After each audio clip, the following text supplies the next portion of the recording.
ಎತ್ತಿದ್ದಕ್ಕೆ ಸ್ವಾಮೀಜಿ ಅವರ ನಡೆ ಬಗ್ಗೆ ಕುಮಾರಸ್ವಾಮಿ ಆಕ್ಷೇಪ ವ್ಯಕ್ತಪಡಿಸಿದ್ದಾರೆ. ಹೌದಾ? ಪಾಪ ಕುಮಾರಣ್ಣಂಗೆ ಮಠ ಹೆಂಗಾಯ್ತು? ಸ್ವಾಮೀಜಿ ಅವರು ಹಿಂದೆ ಹೋದ್ರೆ ಚೀಫ್ ಮಿನಿಸ್ಟರ್ ಹಾಕಿದ್ರು ದೇವೇಗೌಡರು. ರಸ್ತೆಗಿಡಿದ್ರು ಸ್ವಾಮೀಜಿ ಅವತ್ತು. ಸದಾನಂದ ಗೌಡ್ರಿಗೆ ಏನಾಯ್ತು? ಅವ್ರಿಗೆ ತೊಂದರೆ ಆದಾಗ ಸ್ವಾಮೀಜಿ ಸುಮ್ಮನೆ ಕೂತಿದ್ರ? ಕೆಲವು ಸಂದರ್ಭದಲ್ಲಿ ಕೆಲವರು ಮಾತಾಡ್ತಾರೆ. ಈಗ ನಾನು ಬೇರೆ ಸ್ವಾಮಿಗಳು ಮಾತಾಡಿದ್ರಪ್ಪ, ಅದನ್ನ ಬೇಜಾರು ಮಾಡ್ಕೊಂಡಿದ್ದೀರಾ? ಸ್ವಾಮೀಜಿ ಬೆಂಬಲ ಕೇಳಲಿಲ್ಲ ಅಂತ ಹೇಳಿ ನಾನು ಕೇಳಿದ್ದೀನ? ನಾನು ಯಾವ ಸ್ವಾಮೀಜಿನ ಬೆಂಬಲ ಕೇಳಿಲ್ಲ. ನಾನು ಇಂಥ ಜಾತಿ ಇರ್ಬೋದು, ನಾನು ಎಲ್ಲಾ ಜಾತಿನೂ ನಾನು ಪ್ರೀತಿ ಮಾಡ್ತೀನಿ. ನಾನು ಈಗ ನಮ್ಮ ಬಾಳೆಹೊನ್ನೂರು ಸ್ವಾಮಿಗಳು ನನ್ನ ಪರವಾಗಿ ಮಾತಾಡಿದ್ರು, ಬ್ರಹ್ಮಪುರಿ ಅವರು, ಶ್ರೀಶೈಲ ಸ್ವಾಮಿಗಳು ಮಾತಾಡಿದ್ರು, ಇನ್ ಬೇಕಾದ ಸ್ವಾಮಿಗಳು ಮಾತಾಡಿದ್ರು. ನಾನು ಅವ್ರನ್ನ ಕೇಳಿದ್ನ? ಅವ್ರಿಗೆ ಏನೋ ನನ್ನ ಬಗ್ಗೆ ಒಂದು ವಿಶ್ವಾಸ ಅಷ್ಟೇ, ಪ್ರೀತಿ, ಗೌರವ. ಅದು ತಪ್ಪು ಅಂತ ಹೇಳಕ್ಕಾಗ್ತದ? ಈ ಜೈನ ಸ್ವಾಮಿಗಳು ಓಪನ್ ಆಗಿ ದೊಡ್ಡ ಬಹಿರಂಗ ಸಭೆದೇನೆ ಅವರು ಆಶೀರ್ವಾದ ಮಾಡಿ ಹೇಳಿದ್ರಪ್ಪ ಧಾರವಾಡದಲ್ಲಿ.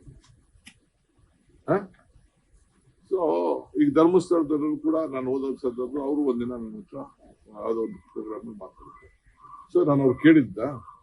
ಸೊ ಅವರ ಪ್ರೀತಿ ವಿಶ್ವಾಸನ ಒಂದ್ ರೀತಿ ವ್ಯಕ್ತಪಡಿಸ್ತಾರೆ, ಅದನ್ನ ತಪ್ಪು ಅಂತ ಹೇಳಕ್ ಬಿಡಿ. ಅವರು ವಿಶ್ವಮಾನವರು ಸರ್, ಕೇಂದ್ರ ಸಚಿವರನ್ನ ಭೇಟಿ ಆಗಲ್ಲ, ಸ್ವಲ್ಪ ಇದು ಮುಗಿಸಿದ್ರು. ನಾವು ಬಹಳ ದೊಡ್ಡವರು ಅವರು, ಪಾಪ ಅವ್ರಿಗೆ ಯಾರ ಆಶೀರ್ವಾದನೂ ಬೇಡ ಅವ್ರಿಗೆ. ಅವರು ಮಠ ಯಾವತ್ತೂ ಉಪಯೋಗಿಸ್ಕೊಳ್ಳಿಲ್ಲ, ವಕೀಲರ ಸಂಘ ಉಪಯೋಗಿಸ್ಕೊಳ್ಳಿಲ್ಲ, ಜಾತಿ ಉಪಯೋಗಿಸ್ಕೊಳ್ಳಿ, ಅವರೆಲ್ಲ ಬಹಳ ದೊಡ್ಡವರು. ಸರ್, ಕೇಂದ್ರ ಸಚಿವರ ಭೇಟಿಯನ್ನು ಹೊರತುಪಡಿಸಿ ಪಕ್ಷದ ಕಾರಣ ಅಥವಾ ರಾಜಕೀಯ ಕಾರಣಕ್ಕಾಗಿ ದೆಹಲಿ ಹೋಗುವಂತ ಪರಿಸ್ಥಿತಿ ಸದ್ಯಕ್ಕೆ ಇದೆಯಾ ಸರ್? ನನಗೆ ನೋಡ್ಬೇಕು. ನಾನು ಚೀಫ್ ಮಿನಿಸ್ಟರ್ ಮತ್ತೆ ಮಾತಾಡ್ತೀವಿ, ಈಗೂ ಮಾತಾಡಿದೀವಿ, ಮುಂದಕ್ಕೂ ಮಾತಾಡ್ತೀವಿ. ಯಾಕೆಂದ್ರೆ ನಾವೊಂದು ಆಲ್ ಪಾರ್ಟಿ ಮೀಟಿಂಗ್ ಕಂಪಲ್ಸರಿ ಕರಿಬೇಕಾಗ್ತದೆ, ಇದು ಮಸ್ಟ್. ಅದಕ್ಕೆ ನಾನು ದೆಹಲಿಲೇ ಕರಿಬೇಕು ಅನ್ನೋದು ನನ್ನ ವೈಯಕ್ತಿಕ ಅಭಿಪ್ರಾಯ. ಯಾಕೆಂದ್ರೆ MPs ಎಲ್ಲ ಅದಕ್ಕೆ ಪಾರ್ಟಿಸಿಪೇಟ್ ಮಾಡಬೇಕು, ಆಲ್ ಪಾರ್ಟಿ ಬಿಡಬೇಕು. ಯಾಕೆಂದ್ರೆ ಕೆಲವು ಇಶ್ಯೂಸ್ ಇದೆ. ಈಗ ಅಸೆಂಬ್ಲಿ ಬೇರೆ ಕರೆದಿದ್ದೀವಿ. ಸೊ ಚೀಫ್ ಮಿನಿಸ್ಟರ್ ಏನ್ ಹೇಳ್ತಾರೆ ನಾನು ಕೇಳ್ತೀನಿ. ಯಾಕೆಂದ್ರೆ ಚೀಫ್ ಮಿನಿಸ್ಟರ್ ನಾನು ಹೋಗಿ ಮೀಟಿಂಗ್ ಮಾಡೋದು ಸರಿ ಇಲ್ಲ. ಅದು CM ಬಂದು ಬರಬೇಕು, ಅಗ್ರಿಕಲ್ಚರ್ ಮಿನಿಸ್ಟರ್ ಬರಬೇಕು, ಬೇರೆ ಬೇರೆ ಮಿನಿಸ್ಟರ್ಸ್, ಕೃಷ್ಣ ಬೈರೇಗೌಡ ಅವರೆಲ್ಲ ಬೇಕಾಗ್ತದೆ ಇದಕ್ಕೆ. ಸೊ ಕೇಳ್ಬಿಟ್ಟು ನಾವು ತೀರ್ಮಾನ ಮಾಡ್ತೀವಿ. ಪ್ರಿಯಾಂಕ್ ಖರ್ಗೆ ಅವರು ಕೂಡ ದೆಹಲಿಯಲ್ಲಿ ಮಲ್ಲಿಕಾರ್ಜುನ್ ಖರ್ಗೆ ಅವ್ರನ್ನ ಭೇಟಿಯಾಗಿದ್ರು. ಅಪ್ಪ ಮಕ್ಕಳು ಭೇಟಿ ಮಾಡಕ್ಕೆ ಒಳ್ಳೆ ಎಲ್ಲಿ ಇರ್ಬೋದು, ಏನು ಅರ್ಜಿ ಹಾಕೋಬೇಕಾದ್ರೆ ಅಪ್ಪ ಮಕ್ಕಳು ದಿನ ಭೇಟಿ ಮಾಡಕ್ಕೆ. ಅವರು is A party important leader. ಅವರು ರಾಹುಲ್ ಗಾಂಧಿ ಅವರು ಬಂದಿರ್ಲಿಲ್ಲ, ಯಾವುದು ನಮ್ಮ ಕಾರ್ಯಕ್ರಮಕ್ಕೆ ಇನ್ವೈಟ್ ಮಾಡಿದ್ರು. ಬೇಕಾದಷ್ಟು ಅವ್ರದ್ದೇ ಆದಂತ ಶೆಡ್ಯೂಲ್ ಇಂದ ಬಂದಿಲ್ಲ. He has come out with a beautiful instrument. Rahul Gandhi ಅವರು ಕೂಡ ಹೇಳ್ತೀನಿ, ಕೇಳ ಇದ್ದೀವಿ. ಒಂದು ಒಳ್ಳೆ ಇನ್ಸ್ಟ್ರೂಮೆಂಟ್ ನ ಅವ್ರು ತಯಾರು ಮಾಡಿದ್ದಾರೆ. ಆರ್ಟಿಫಿಷಿಯಲ್ ಇಂಟೆಲಿಜೆನ್ಸ್ ಇಂಪ್ರೂವ್ ಮಾಡಿದ್ದಾರೆ. ನೀನು ಬೇಕಾದ್ರೆ ಉಪಯೋಗಿಸೋದು ಗೊತ್ತಾಗ್ತದೆ. ಬಹಳ ಕಡಿಮೆ ದರದಲ್ಲಿ ನಮ್ಮ ಬೆಂಗಳೂರಲ್ಲೇ ತಯಾರು ಮಾಡೋದನ್ನ ಗ್ಲೋಬಲ್ ಲೆವೆಲ್ ಅಲ್ಲಿ ಅನುಕೂಲ ಆಗುವಂತ ಒಂದು ಇನ್ಸ್ಟ್ರೂಮೆಂಟ್ ನ ಬಹಳ ಕಡಿಮೆ ದರದಲ್ಲಿ ಮಾಡಿದ್ದಾರೆ. ಅದ್ರ ಬಗ್ಗೆ ಅವ್ರ ಮಾಹಿತಿ ತಿಳ್ಕೊಂಡು ನಾನು ನೋಡ್ಬೇಕು ಅಂತ ಅಂದ್ಬಿಟ್ಟು ಅವ್ರನ್ನ ಶರತ್ ಬಚ್ಚೇಗೌಡರನ್ನ ಕರೆಸ್ಕೊಂಡು ಒಂದು ಅರ್ಧ ಗಂಟೆ ನೋಡಿ ಚರ್ಚೆ ಮಾಡಿದ್ದಾರೆ, ಪ್ರಶಂಸೆ ಪಟ್ಟಿದ್ದಾರೆ. ಯಾರು ದೊಡ್ಡ ದೊಡ್ಡ ಇಂಡಸ್ಟ್ರಿಯಲಿಸ್ಟ್, IT ಪೀಪಲ್ ಎಲ್ಲ ನಿಮ್ ಕರ್ನಾಟಕದಿಂದ ಒಳ್ಳೆ ಕೆಲಸ ಆಗಿದೆ ಅಂತ ಹೇಳ್ಬಿಟ್ಟು ರಾಹುಲ್ ಗಾಂಧಿ ಅವ್ರಿಗೆ ತಿಳಿಸಿದ್ದಾರೆ. ಅದಕ್ಕೆ ಅವ್ರಿಗೆ ಕರೆದು ತಿಳ್ಕೊಂಡಿದ್ದಾರೆ. ಸೊ ಅದು ಹೋದ ತಕ್ಷಣ ರಾಜಕೀಯ ಮಾತಾಡೋದು ಅಂತ ಲೆಕ್ಕನ.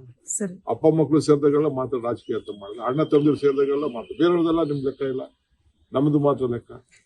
ಸರ್, ಕಾಂಗ್ರೆಸ್ ಭವನವನ್ನ ಕಟ್ಟೋದಿಕ್ಕೆ, ಅದಕ್ಕೆ ಶಂಕುಸ್ಥಾಪನೆ ಮಾಡೋದಕ್ಕೆ ರಾಹುಲ್ ಗಾಂಧಿ ಅವ್ರು ಬರಬೇಕು ಅಂತ ಹೇಳಿ ನೀವು ಆಸೆ ಪಡ್ತಾ ಇದ್ರಿ. ಅದು ಮುಂದಕ್ಕೆ ಹೋಗ್ತಾನೆ ಇದೆ, ಯಾವಾಗ ಟೈಮ್ ಕೇಳಿದೀನಿ. ಬಿಹಾರ್ ಎಲೆಕ್ಷನ್ ಇತ್ತು, ಆಗಿಲ್ಲ. ತಿರ್ಗಾ ಕೇಳ್ತೀನಿ, ಯಾವ ತರ ಶನಿವಾರ ಭಾನುವಾರ ಬಂದ್ ಮಾಡಿ ಅಂತ. ನಾನು ದುಡ್ಡು ಕಟ್ಬೇಕಾಯ್ತು, ಕಟ್ಬಿಡ್ತಾ ಇದೀನಿ. 2 ಲಕ್ಷ ಅದಕ್ಕೆ ಫೀಸ್ ಕಟ್ಬೇಕಾಯ್ತು, ಅದು ಕಟ್ತಾ ಇದೀನಿ. ಎಲ್ಲರಿಗೂ ರೆಡಿ ಮಾಡ್ಕೊಡಿ ಅಂತ ಹೇಳಿದೀನಿ. ನನ್ನ ನಂಬರ್ 100 ಮುಟ್ಟಿದೆ. I am so happy. Sir, ಹಿರಿಯ ಚಿತ್ರನಟ ಉಮೇಶ್ ಅವರು ತೀರ್ಕೊಂಡಿದ್ದಾರೆ ಸರ್. ಹಿರಿಯ ಚಿತ್ರನಟ ಉಮೇಶ್ ಬೆಳಿಗ್ಗೆ ಇಡೀ ಚಿತ್ರರಂಗ ಕೂಡ ಅಲ್ಲಿ ಹೋಗಿ. ನನಗೆ ಗೊತ್ತಿಲ್ಲ, ನನಗೆ ಅಷ್ಟು ಪರಿಚಯ ಇಲ್ಲ. ಭಗವಂತ ಒಳ್ಳೇದು ಮಾಡಲಿ, ಅವ್ರ ಆತ್ಮಕ್ಕೆ ಶಾಂತಿ ಸಿಗಲಿ. ನಾವೆಲ್ಲ ಆ ಲೋಕದಲ್ಲಿ ಸಹಾಯ ಮಾಡ್ತೀವಿ. ಲೋಕೇಶ್ ಅಂದ್ರೆ ಇವರು ಉಮೇಶ್ ಹಾಸ್ಯ ಮಾಹಿತಿ ಇಲ್ಲ. Thank you. ಎಲ್ಲ ಗೊಂದಲದ ಸರ್, ಮಂಗಳವಾರ ಏನೋ ಕರೆದಿದ್ದೀರಾ ಅಂತ ಸರ್? ಹೇಳ್ಬಿಟ್ರೆ ನಾಳೆ ನ್ಯೂಸ್ ಬೇಡ ಆಗ್ಬಿಡ್ತದೆ. ಆಗೋಗಿದೆ ಸರ್. ಲೇಟೆಸ್ಟ್ ಹಾಗೂ ಇಂಟ್ರೆಸ್ಟಿಂಗ್ ಸುದ್ದಿಗಳಿಗಾಗಿ ಬಾಸ್ ಟಿವಿ ಕನ್ನಡ ಚಾನೆಲ್ನ ಸಬ್ಸ್ಕ್ರೈಬ್ ಮಾಡಿ. ಹಾಗೆಯೇ ಬೆಲ್ ಐಕಾನ್ ಪ್ರೆಸ್ ಮಾಡಿ. ಇದರ ಜೊತೆಗೆ ಫೇಸ್ಬುಕ್, ಇನ್ಸ್ಟಾಗ್ರಾಮ್, ಎಕ್ಸ್ನಲ್ಲೂ ಮಿಸ್ ಮಾಡದೆ ಫಾಲೋ ಮಾಡಿ.